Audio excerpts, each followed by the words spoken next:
السلام عليكم، مرحبا بكم. صافي تاع اليوم بقاكم بخير وعلى خير. اليوم كما راكم تلاحظوا جبت لكم فلفل اكسبريس. كنت درت لكم شحال من وصفات تاع فلفل، واليوم جبته لكم بطريقه سهله للتحضير وسورتو للناس اللي يحبوا الحار باش ياكلوه بالخف. ما عليكم غير تبعوا الفيديو للاخير باش نشوفوا طريقه التحضير مع بعض. ما تنساونيش بالاعجاب والاشتراك. فوتوا معايا ونشوفوا طريقه التحضير. فوالا هنا عندي كميه تاع الحار، وهنا خيرت الحار اللي يكون صدر اللحمه تاعو تكون شويه خشينه هكا باش نخدم بنتيجه يعني جيده. هنا واش درت؟ الحاجه الاولى غسلته ودرته في الكسكاس، وبعد نحكم هكا الموس ونبدا نتقب فيه هكا.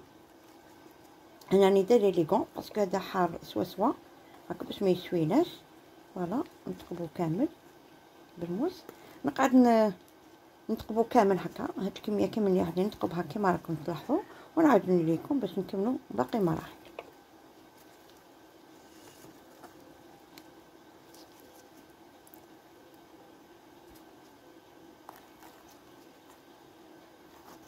وهنا نحكموا كاسرونه درت فيها الماء ونحطوها فوق النار حتى تبدا تغلي. نبداو نعمرولها في الفلفل، وهنا ما نعمروش يعني كاسرونه حتى للفوق. فوالا نديرو غير كميه صغيره هكا باش ما يغبناش كي نكونوا نقلبوا فيه. فوالا نقعد نقلب فيه هكا، نحطو في الماء سخون. فوالا مره على مره نبدا نقلب فيه حتى نلاحظوا حبه الفلفله تاعنا بدات تطرى. نحوها ومن بعد نحطوها في الماء بارد مباشره، غير نحوه منا نحطوه في الماء بارد ديريكت. فوالا نخليه هكا. نزيدو شويه نحط زوج حبات هكايا. فوالا غير نلاحظوا كما قلت لكم حبه بدات تطرى نحوها ونحطوها في الماء مباشره، الماء يكون بارد. فوالا هاد الخطوه مهمه هكا باش تنجحوا في الفلفل تاعنا المرقد ولا المخلل. لاحظوا هنا البنات واش لقيت في حبه الفلفل تاعي. شوفوا لازم تنقوا الفلفل تاعكم مليح كي نكونوا نغسلوا فيه، صدر كي نكونوا نتقبوا هكا بالموس ونشلحوه. وشوفوا حبه تاع الفلفل واش لقيت فيها، عسوا روحكم. انا قاعد نقلب فيه مره على مره حتى نلاحظوا حبه بدات تطرى معانا باش نحوه. وهنا راني دايره ماء بارد باش غير نحي الفلفل تاعي نحطو فيه.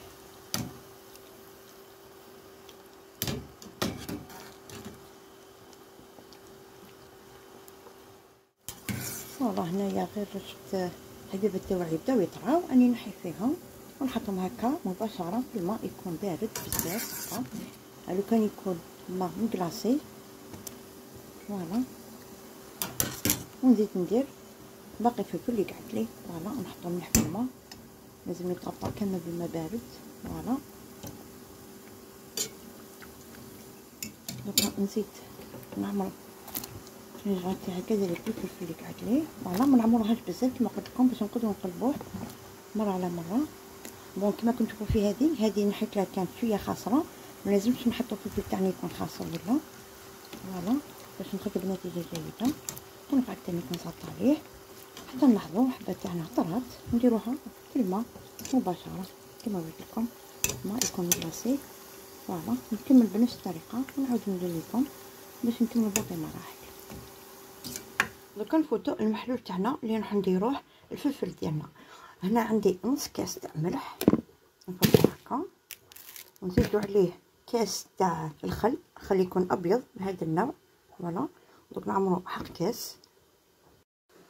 فوالا انا عندي كاس خل ابيض نحطوها على الملح، نزيدو عليه ريكله تاع ماء. وهذا المحلول كنت درتو من قبل تقريبا عام، نخليكم فيديو في صندوق الوصف. كنت درتو في المخلل تاع فلفل حار. اللي ما شافش الوصفه تدخل الرابط وتشوفوا الوصفه. دوك هذا المحلول نحركو هكايا مليح حتى يذوب لي كامل هذاك الملح، ومن بعد نفرغ الخليط تاعي في الكاسرونه ونحطوه فوق النار ونخلوه فوق النار حتى كي يبدا يغلي. نحسبوا له 10 دقائق ونطفوا عليه. انا راني خليت المحلول تاعي فوق النار يغلي، وهنايا جبت البلارات تاوعي راني قلبتهم. لازم نعقموهم مليح. فوالا وطريقه التعقيم تاعهم كذلك نخليه لكم في صندوق الوصف هكا باش ما يجيكمش فيديو طويل. دوك نخليهم هكايا يقطروا مليح، قلبتهم كيما راكم تلاحظوا باش نحط فيهم الفلفل ديالي. وانا بديت نسد في الفلفل ديالي، وهنا كي نكونوا نحطوا فيه لازم نحطوه ساير داير كيما راكم تلاحظوا. فوالا بدينا عمليه سهله باسكو غليناه في الماء هكا باش ما يتكسرش معنا. كيما قلت لكم لازم يكون صاير طيب، ما نخلوش كامل فراغ. نسيي نضغط مليح هكا باش ما يكونش بيناتهم الهواء، هكا نضغط عليه مليح. فوالا دوك نكمل بنفس العمليه هكايا حتى نعمر كامل البلاط تاعي.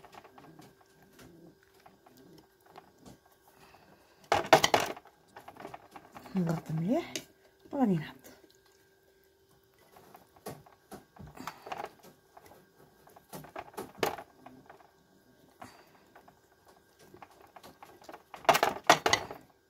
هنا بعد ما ستفتو كما راكم تشوفوا البلاطه الثانيه كذلك.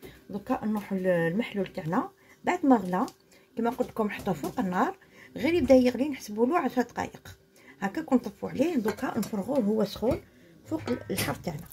بسم الله.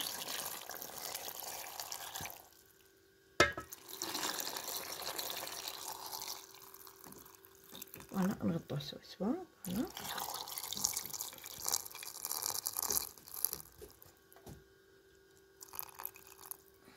الريحه راهي طلعت لي نيفي. فوالا دوكا نغطوه مليح. فوالا ومن بعد يومين 3 ايام نعاودو نولو ليه يكون الفلفل تاعنا واجد. فوالا نغلقوهم مليح كما راكم تلاحظوا ونخلوهم كما قلت لكم في بلاصه تكون يعني ظلمه في البيت في خير، ونعاودو نولو ليهم بعد يومين ولا 3 ايام. فوالا ويكون الفلفل تاعنا حاضر.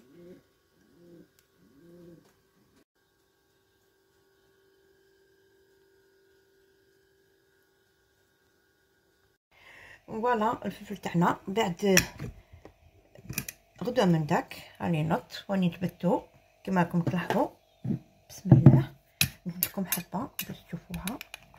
شوف تم دخلت خشيطه بالخبز داخل. فوالا بلا ما جا طري، وكل ما يطول في الماء تاعو يزيد يطرد البنه تاعو مليح. شوفوا شوفوا بعينيكم جا ولا اروع. ان شاء الله تعجبوا هذه الوصفه، وما تنساوش غير تدعوا لي. هذا ما كاش كما دعوات الخير. وبيان سور الجيم هذاك هو اللي طلع الفيديو باش الناس كامل تستفاد. فوالا شوفوا كيف ان شاء الله الوصفه تنال اعجابكم. نبقى لي غير نقول لكم نتلاقاو في ساعه الخير ان شاء الله، ومع السلامه.